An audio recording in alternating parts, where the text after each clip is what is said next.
자, 이제 소화된 영양소의 흡수에 대해서 보겠습니다. 68쪽의 첫 번째 그림에 너무 간단하게 나와 있죠. 조금 더 자세히 볼게요.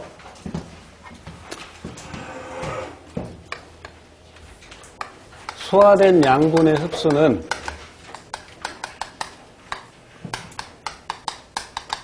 소장에서 일어납니다. 흡수의 원리는 물질의 종류에 따라서 확산에 의한 것도 있고 능동 수송에 의한 것도 있고,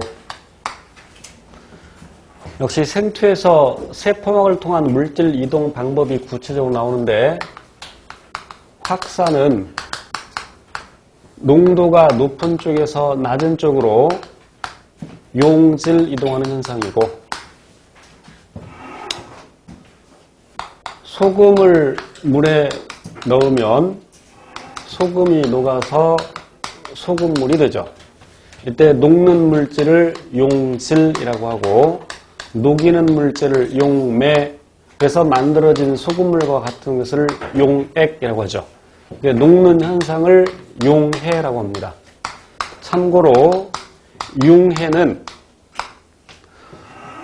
고체가 액체되는데 열받아서 에너지를 흡수해서 고체가 액체되는 것을 융해라고 합니다. 소금을 계속 가열하면 소금도 액체가 됩니다. 그런 걸 융해라고 하죠. 예를 들어서 얼음이 녹아서 물이 되었다. 그런 걸 융해라고 하죠. 여기는 용해. 비커에 물이 들어있고, 여기다가 빨간색 잉크를 떨어뜨리면 잉크 입자가 골고루 퍼져나갑니다. 그래서 결국 전체적으로 농도가 똑같아집니다. 자, 이렇게 확산현상이라는 것은 그 분자가 스스로 운동하기 때문에, 그래서 분자 운동의 증거가 바로 확산이죠. 자, 그리고 삼투는 낮은 농도에서 높은 농도로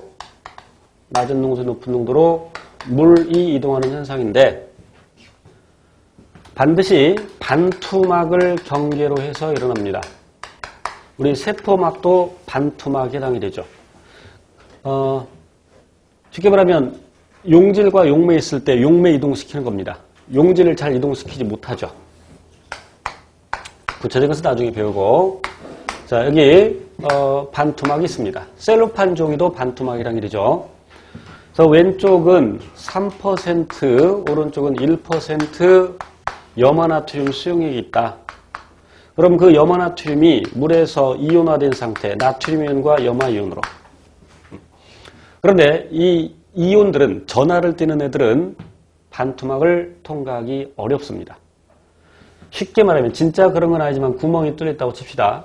그래서 이 나트륨 이온과 염화이온이 이 구멍을 통과할 수 있다면 농도가 높은 쪽에서 낮은 쪽으로, 그러니까 왼쪽에서 오른쪽으로 이동을 하겠죠. 그러나 이온은 반투막을 통과하기 어렵다. 그런데 물은 비교적 쉽게 통과할 수 있죠. 그래서 물이 오른쪽에서 왼쪽으로 이동을 합니다. 저농도에서 고농도로. 그럼 오른쪽은 물이 줄어들고 오른쪽은 물이 늘어나고 이렇게 되겠죠. 자, 그런데 삼투를